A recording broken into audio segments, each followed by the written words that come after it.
एक छोटे से गांव में श्याम नाम का एक ईमानदार व्यापारी रहता था। श्याम का काम था गांव से नमक लेकर पास के शहर में बेचना। उसके पास कोई गाड़ी नहीं थी, इसलिए वह अपना सारा सामान एक गधे पर लादकर ले जाया करता था। रोज सुबह श्याम नमक की भारी बोरियां गधे की पीठ पर रखता और शहर की ओर निकल पड़ता। गांव और शहर के बीच एक नदी पड़ती थी, जिस पर एक छोटा सा पुल बना हुआ था।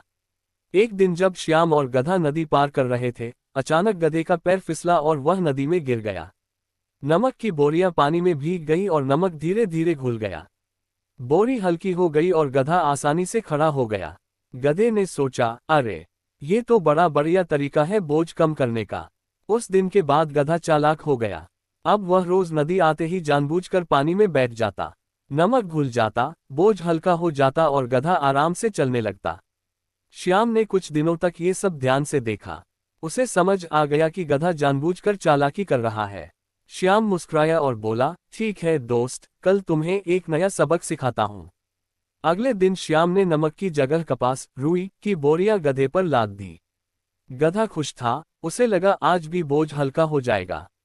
जैसे ही नदी आई, गधा फिर से पानी में बैठ गया। लेकिन इस बार कपास ने पानी सोख लिया। बोरियां बहुत भारी हो गई। गधा उठने की कोशिश करने लगा, लेकिन बोझ इतना भारी था कि वह कांपने लगा। बड़ी मुश्किल से वह नदी से बाहर निकला। उस दिन गधे को अपनी गलती समझ आ गई। अब वह सीधा सीधा पुल से चलने लगा और कभी नदी में नहीं बैठा। श्याम भी खुश था और गधा भी सीख गया।